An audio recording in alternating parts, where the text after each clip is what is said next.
Bienvenue dans le podcast La Clé de Soi.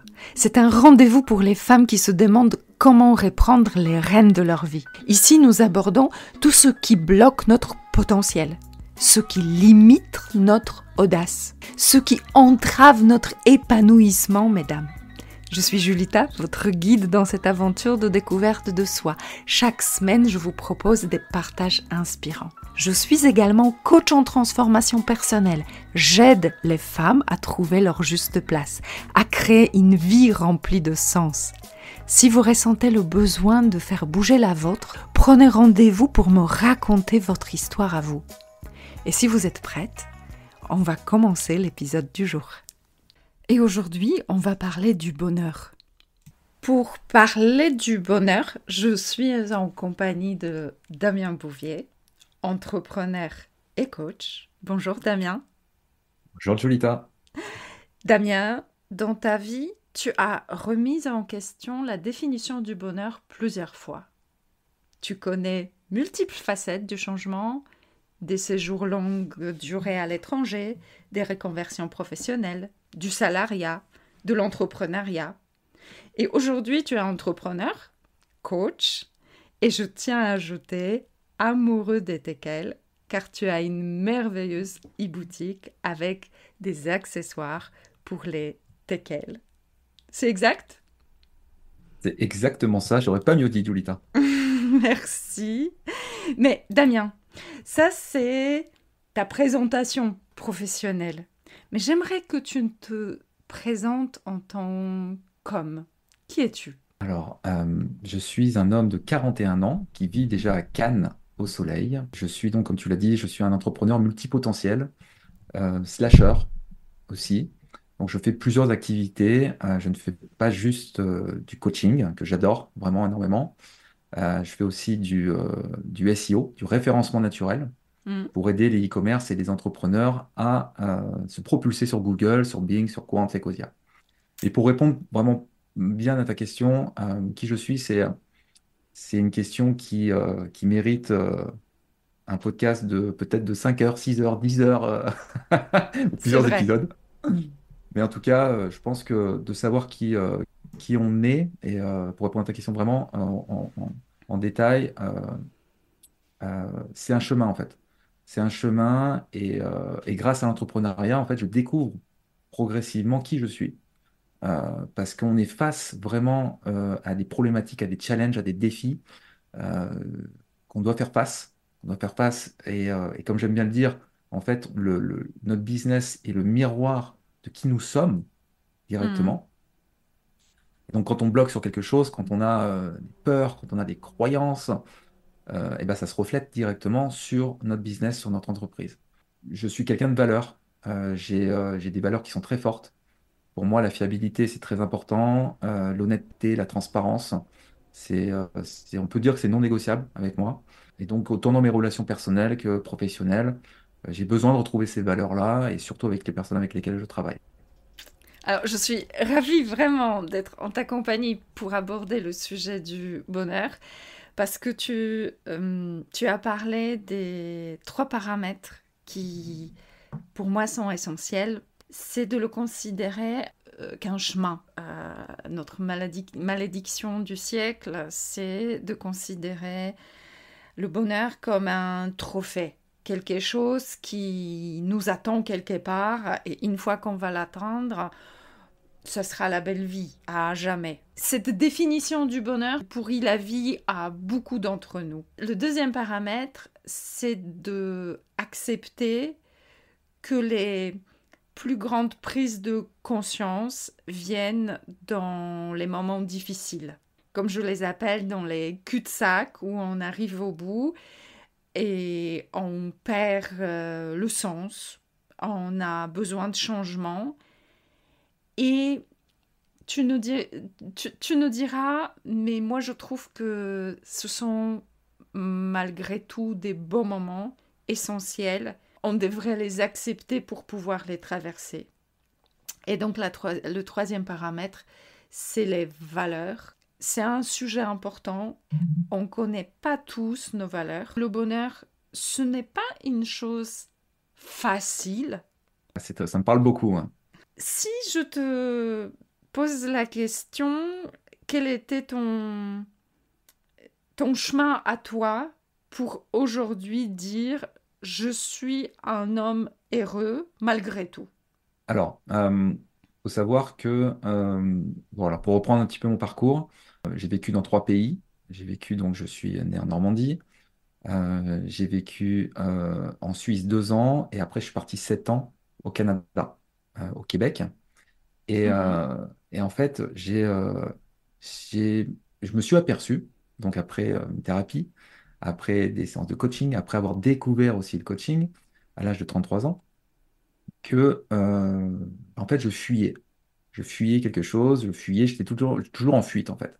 Mm. Et, euh, et donc, bah, ce qu'il en est ressorti aussi, c'est que bah, je fuyais dans tout en fait, dans Mm. tous les piliers de ma vie. Que ce soit au niveau du couple, que ce soit au niveau des finances, que ce soit au niveau professionnel. 19 entreprises, 7 secteurs d'activité. Enfin voilà, enfin, Tu as travaillé dans 19 entreprises, hein, absolument, c'est ça. c'est ça. Ouais. Donc plein de mouvements, tout le temps du mouvement. Et est-ce que dans cette fuite, euh, tu étais à la recherche de ce bonheur, de ce trophée derrière une vitrine? C'est une super question. Je pense que oui en fait, parce que j'avais mis en place ce process de fuite pour aller chercher autre chose, pour aller chercher une nouveauté, pour aller chercher quelque chose qui va me faire du bien ou me faire me sentir mieux. Mm. Et en fait, clairement, c'est ça. C'est quand j'ai découvert que je bougeais pour changer ma situation, bah, ça a été un choc pour moi, quoi. Mm. Clairement.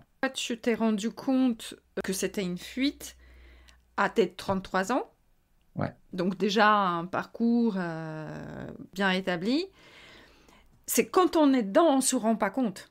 On a toujours cette impression que l'herbe est plus verte chez le voisin, mais c'est cette illusion qu'on sera heureux une fois là. Une fois le poste, une fois le salaire, une fois la voiture, la maison, ou même la personne avec qui on Absolument. se met en couple, que c'est elle qui peut nous rendre heureux. Et comme c'est une illusion, à chaque fois qu'on en démystifie cette illusion, on change d'objectif. Mm. Là où il est pertinent de se poser la question, qu'est-ce qui me rendrait vraiment heureux? Et là, on arrive sur la question des valeurs. Comment toi, tu as pris conscience de tes valeurs? Déjà, l'aspect de l'éducation, ça c'est clair. Euh, L'environnement donc familial, ça Mm. aussi, ça joue, enfin, en tout cas pour moi, ça joue beaucoup. Et puis après, c'est surtout des expériences de vie.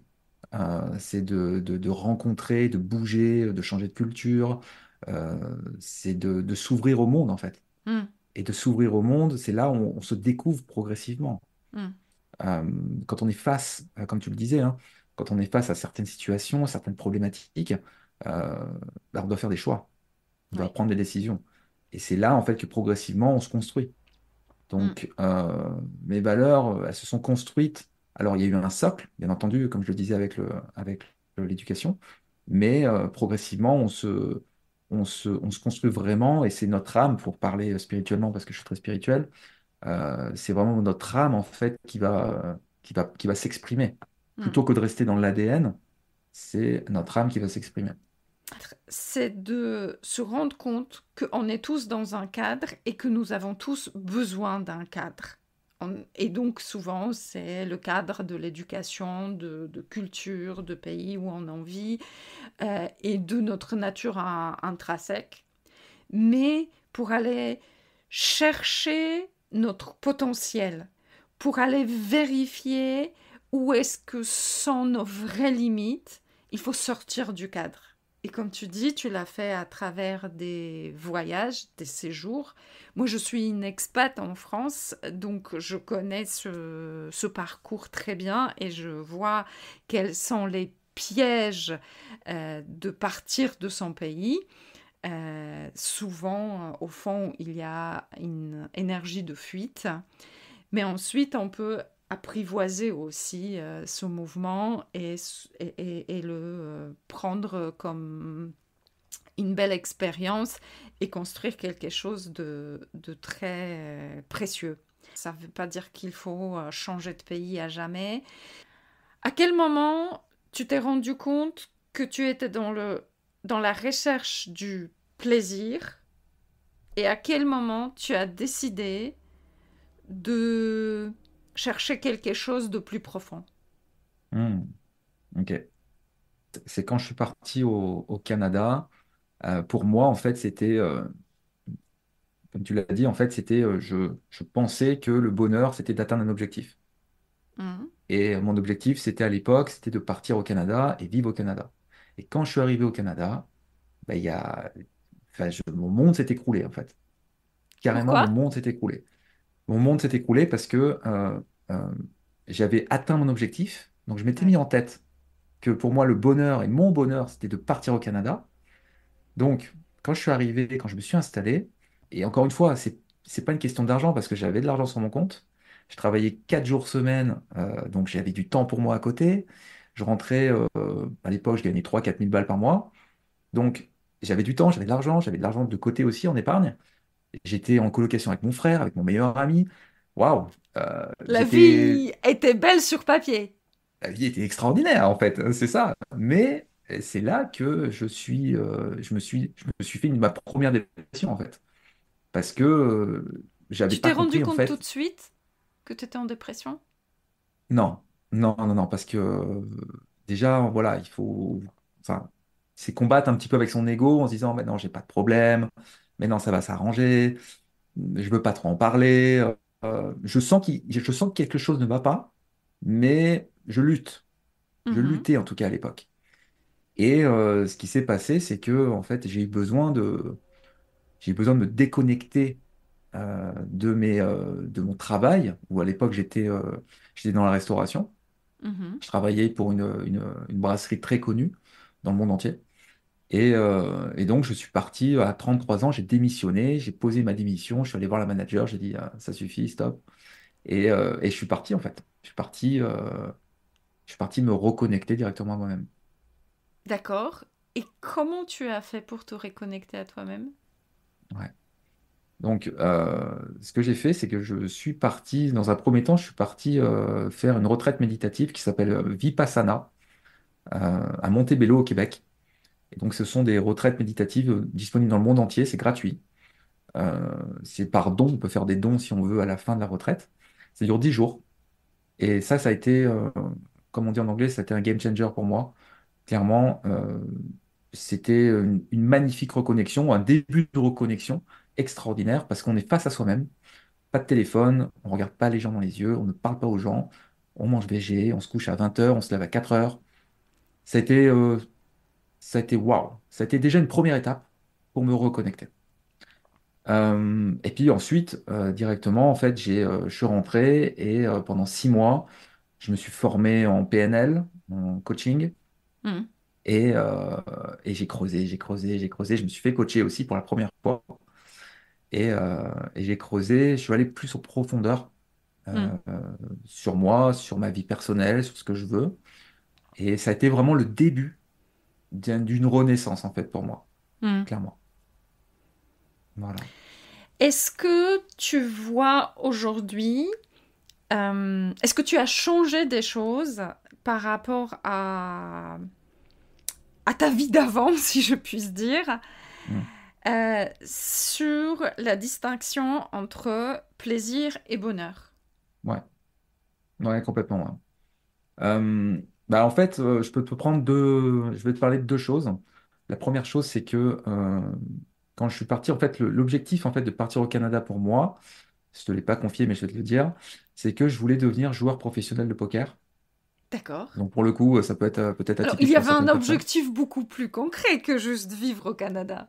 Voilà, c'est ça. Donc, il n'y avait pas que les belles couleurs des forêts, des feuilles, tout ça. C'était vraiment de vivre du poker. Donc ça, c'était un de mes objectifs principaux. Et donc ça a été quelque chose en fait, on peut le connecter avec le plaisir parce que dans le jeu, en fait, on est sur on va activer en nous quelque chose qui est instantané. Ouais, Donc, adrénaline, c'est ça. circuit de récompense, en fait, tout le Ouais, système qui nous pousse vers le plaisir immédiat. exactement. Donc, ça peut être facile, hein, voilà, on ouvre une table de poker, on ouvre plusieurs tables sur Internet, ou alors on va jouer directement au casino. Donc, ça, c'est la première chose. Qu'est-ce Plaisir qu'il instantané. était Qu'est-ce que tu as vécu comme difficulté pour devenir joueur professionnel? Énormément de difficultés, hein. En fait, déjà, je n'ai pas réussi à devenir joueur de poker professionnel. J'ai réussi en tant que semi-professionnel. Donc, je Ouais. travaillais à côté et je tirais des petits revenus à côté de ce que je pouvais gagner online. Disons que au poker, si tu veux, faut pas être bon, faut être excellent. Ouais, c'est Donc, ça comme veut un dire que, sport de haut niveau, en ouais, fait. c'est ça. C'est ça. Donc ça veut dire que c'est travailler son jeu. Et à l'époque, je ne comprenais pas qu'il fallait que je travaille, que je peaufine et que j'aille dans les détails. Ouais, Voilà. Donc ça a été d'accord. quelque chose de très formateur pour moi. Et puis progressivement, je me suis rendu compte que voilà, c'était pas la vie, c'était pas une vie pour moi parce que ce plaisir ne me rendait pas heureux Hmm. pour rejoindre le sujet d'aujourd'hui. C'était pas vraiment quelque chose et qui me comblait, qui me nourrissait. Et aujourd'hui, voilà, aujourd'hui, j'en parle avec beaucoup de légèreté.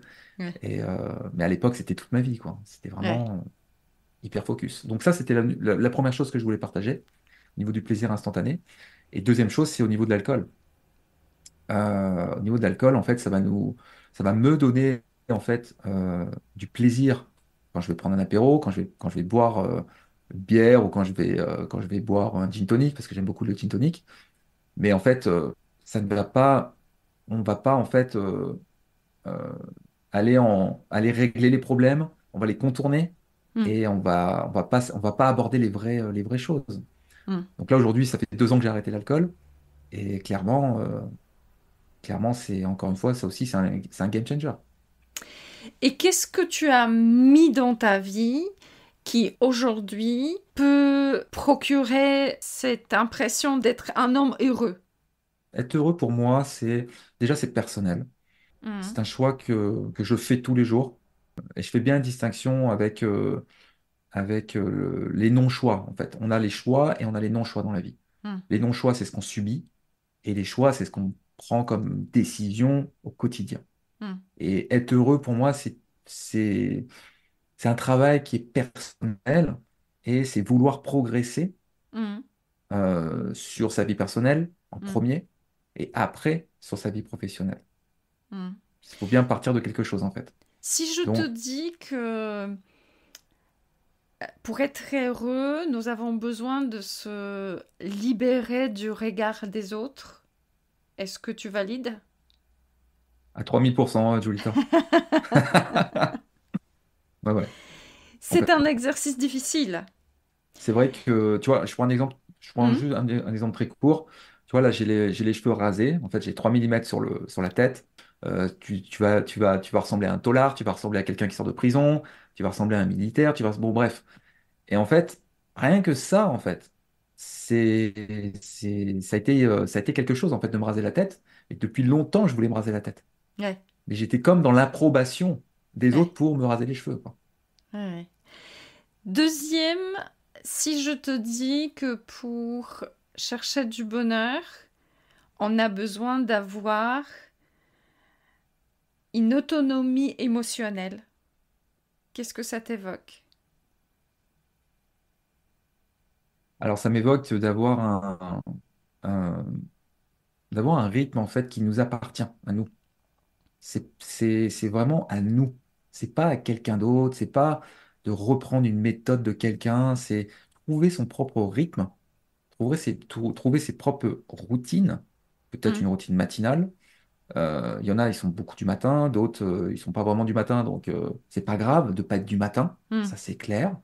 Mais c'est vrai que le matin, ce qui est intéressant, c'est que euh, on commence une nouvelle journée. Hmm. Donc on commence comme un avion qui décolle en fait. Hmm. On commence à mettre les gaz le matin pour après propulser et monter en rythme de croisière pendant la journée. Hmm. Et après on amorce l'atterrissage en fin de journée. Hmm. Donc Toi, tu es du ouais, matin. Je ne l'étais pas Ah, tu et es devenu. j'ai appris à l'être. Ouais. J'ai appris à l'être parce que je me suis rendu compte de ça, en fait. C'est que, encore une fois, le matin est très important pour le conditionnement, pour Hmm, se conditionner pour sa journée et surtout au niveau de nos pensées, pas que notre corps, hmm. c'est vraiment les pensées aussi.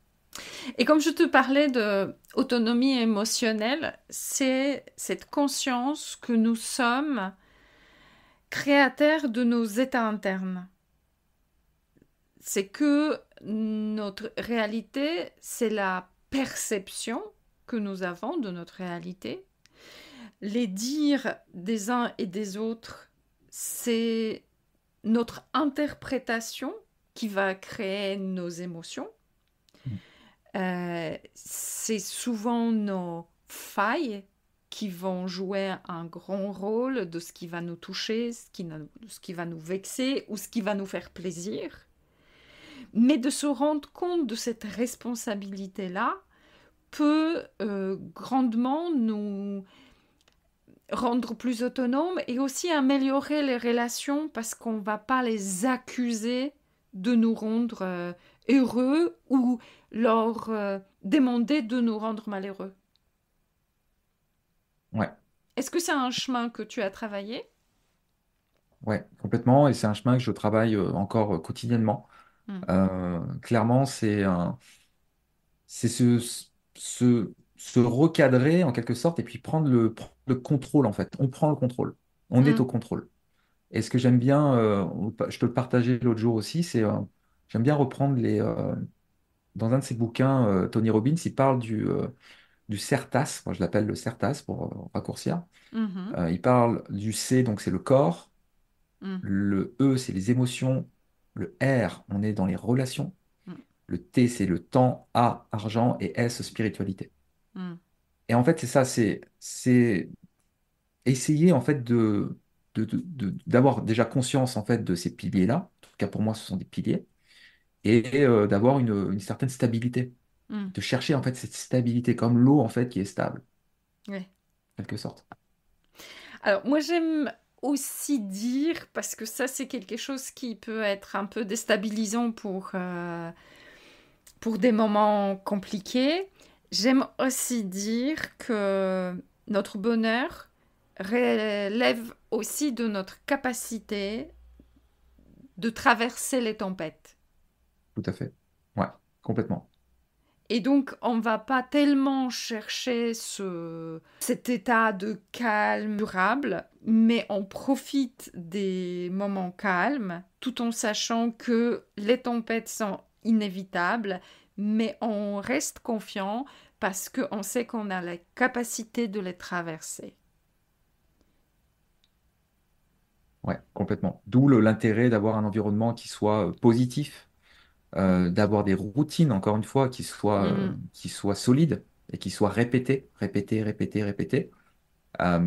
Et clairement, en fait, c'est ça, comme tu le disais, c'est nos pensées, en fait, vont conditionner énormément nos émotions mm, et après nos actions, tout simplement. mm, Donc, avoir des bonnes pensées, rester dans une routine, hein. Après, on peut parler de mm, gratitude, on peut parler de plein de choses le matin, hein. Mais mm, en tout cas, voilà, chacun sa routine et chacun à vouloir, en fait, euh, progresser dans sa vie, se mm, développer dans sa vie et de rester fidèle, en fait, à soi. mm, C'est pas par rapport aux autres, on fait pas des choses par rapport aux autres, on fait des choses par rapport à nous, mm. par rapport à nos rêves, par rapport à ce qu'on veut accomplir, par rapport bon, comme ma coach, parce qu'évidemment, je me fais coacher aussi toute l'année, tout le temps, Évidemment. évidemment. Euh, bah, c'est ça, c'est d'écrire son propre scénario. Voilà, Mm, j'aime beaucoup cette phrase, c'est on écrit notre propre scénario, on est au contrôle de notre scénario. mm, Euh, et ça, c'est tous les jours, en fait, c'est 7/7. mm.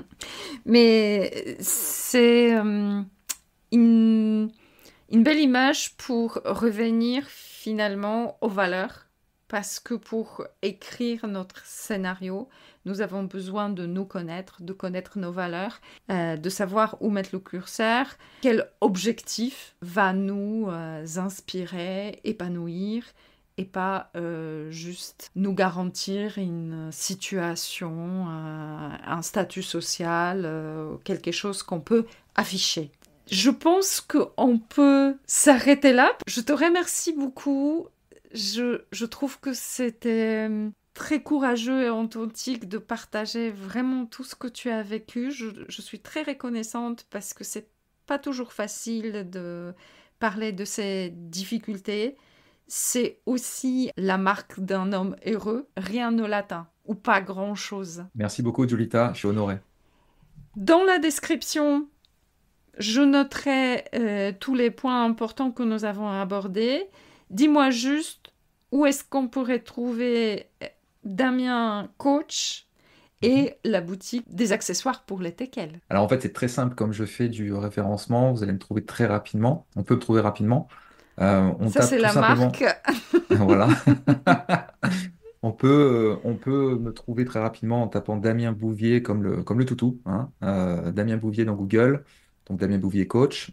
J'ai aussi un site sur le développement personnel, c'est blogtravail.com. Sur la boutique du Teckel, on est sur Teckel Shop, la boutique du Teckel. Pareil, sur Google, vous allez le trouver très, très facilement.